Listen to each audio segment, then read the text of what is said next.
दोस्तों नमस्कार। आप सभी को। दोस्तों मैंने एक सीरीज़ स्टार्ट की है, उसमें मैं मई के सारे जितने भी इम्पोर्टेंट करंट अफेयर्स है वो 10-10 करके एक वीडियो में 10-10 क्वेश्चन एक वीडियो में करके हम लोग पढ़ेंगे। मई से रिलेटेड जो भी करंट अफेयर्स है, ठीक है, जो भी इम्पोर्टेंट करंट अफेयर्स है, तो मुझे उम्मीद है कि आप लोग इस सीरीज़ में बने रहेंगे, ठीक है। तो चलिए, आज पहली क्लास है तो देखते हैं इसमें क्या क्या है। देखिए, सबसे पहला क्वेश्चन है कि अमेरिका ने कोरोना वायरस से लड़ाई के लिए US agency for international development के ज़रिए किस देश को और 23 करोड़ रुपए देने की घोषणा की है? तो आंसर है भारत। अमेरिका ने कोरोना वायरस से लड़ाई के लिए US agency for international development USAID के ज़रिए भारत को और 23 करोड़ रुपए देने की घोषणा की है। इससे पहले अमेरिका ने कोरोना वायरस से लड़ने के लिए 64 देशों को लगभग 1,302 करोड़ रुपए की वित्तीय मदद देने की घोषणा की है, जिसमें से भारत को करीब 22 करोड़ रुपए मिलने थे। अगला क्वेश्चन है, हाल ही में किस देश को 2021 विश्व मुक्केबाजी चैंपियनशिप की मेज़बानी दी गई? आंसर है सर्बिया। साल 2021 में प्रस्तावित विश्व बॉक्सिंग चैंपियनशिप अब हिंदुस्तान की जगह सर्बिया में होगा, क्योंकि भारतीय फेडरेशन मेज़बानी राशि अदा करने में असफल रहा है, जिसके बाद अंतर्राष्ट्रीय मुक्केबाजी महासंघ को 2017 में किया गया करार तोड़ना पड़ा। अगला क्वेश्चन है, हाल ही में किस राज्य ने डीजल, पेट्रोल और मोटर स्पिरिट के लिए कोविड-19 उपकर सेस लगाने की योजना शुरू की है? आंसर है नागालैंड। देखिए, कोरोना से लड़ाई के खिलाफ जारी जंग में देशव्यापी लॉकडाउन के कारण हुए नुकसान की भरपाई के लिए कोविड-19 सेस लगाया गया है। कोरोना वायरस के कारण लागू लॉकडाउन की वजह से नागालैंड सरकार की आमदनी प्रभावित हुई है। राजस्व में आई इस कमी की पूर्ति के लिए राज्य सरकार ने पेट्रोलियम उत्पादों पर उपकर लगाने का फैसला किया है। कोरोना संकट के बीच नागालैंड सरकार ने पेट्रोल और डीजल पर कोविड-19 सेस लगाया है। प्रदेश सरकार की ओर से जारी अधिसूचना के मुताबिक राज्य में पेट्रोल 6 रुपये प्रति लीटर और डीजल 5 रुपये प्रति लीटर महंगा हो गया है। अगला क्वेश्चन है, हाल ही में किस संस्थान द्वारा जारी की गई एक रिपोर्ट के अनुसार कोविड-19 के कारण वर्तमान में विश्व की आधी श्रमिक आबादी के लिए अपनी आजीविका खोने का खतरा बन गया है? तो आंसर है अंतर्राष्ट्रीय श्रमिक संगठन। देखिए, वर्तमान में विश्व की कुल श्रमिक आबादी लगभग 3.3 बिलियन में से लगभग 2 बिलियन श्रमिक असंगठित क्षेत्र इनफॉर्मल सेक्टर में कार्य करते हैं।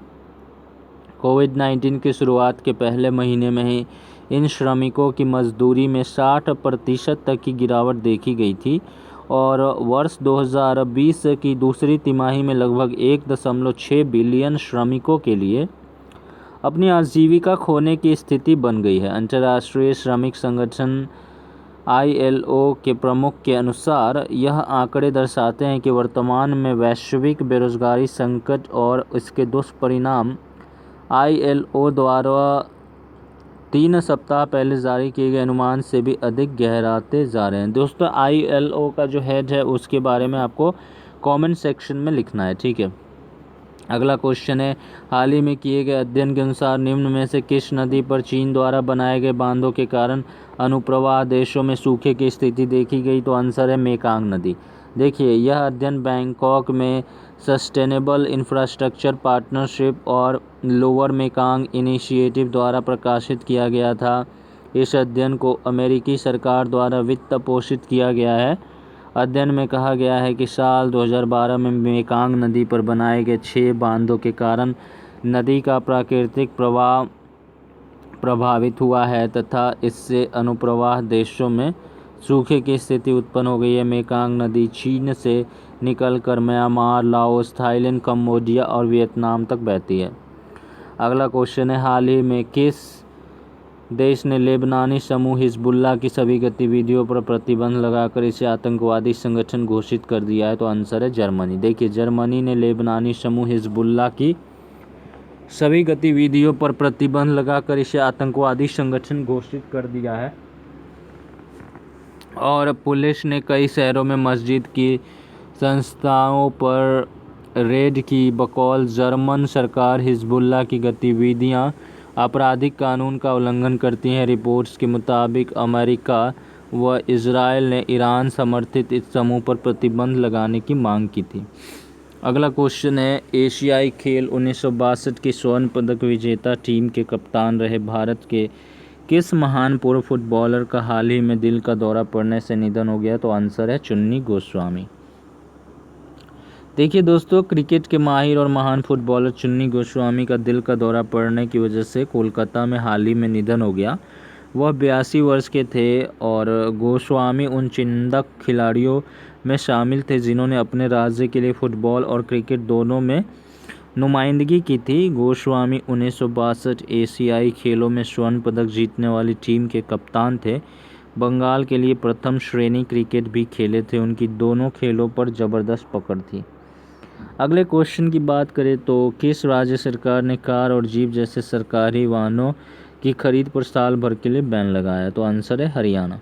देखिए, हरियाणा कैबिनेट ने लॉकडाउन के बीच बसों, एम्बुलेंस, अग्निशमन वाहनों जैसे आपातकालीन सेवाओं के वाहनों को छोड़कर कार व जीप समेत सभी नए वाहनों की खरीद पर मौजूदा वित्त वर्ष में पूर्ण प्रतिबंध लगा दिया है। ठीक है, राज्य सरकार ने बताया कि अगर नई कार या जीप की सख्त ज़रूरत पड़ती है तो वाहनों की आउटसोर्सिंग हायरिंग की जाएगी। यह निर्णय मुख्यमंत्री मनोहर लाल खट्टर की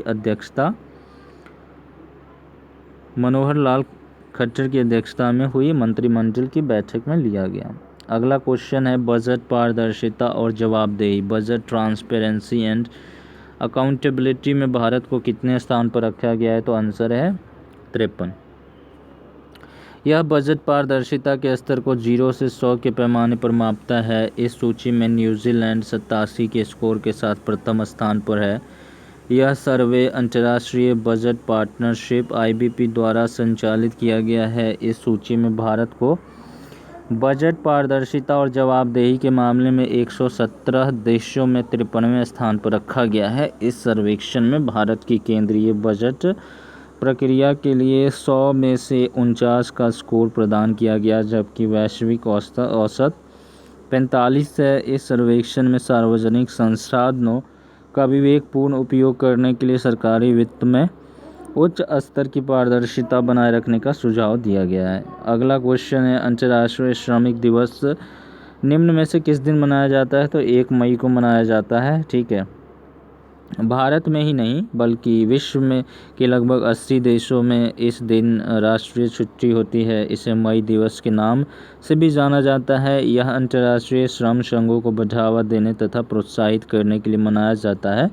अंतर्राष्ट्रीय मजदूर दिवस मनाने की शुरुआत 1 मई 1886 से मानी जाती है, जब अमेरिका की मजदूर यूनियनों ने काम का समय 8 घंटे से ज़्यादा न रखे जाने के लिए हड़ताल की थी। भारत में मजदूर दिवस की शुरुआत चेन्नई में 1 मई 1923 में हुई थी। थैंक यू दोस्तों, बने रहिए, रोज़ देखिए, लगातार देखिए। Please subscribe the channel, like and share the video with your family and friends. जय हिंद, जय भारत, वंदे मातरम।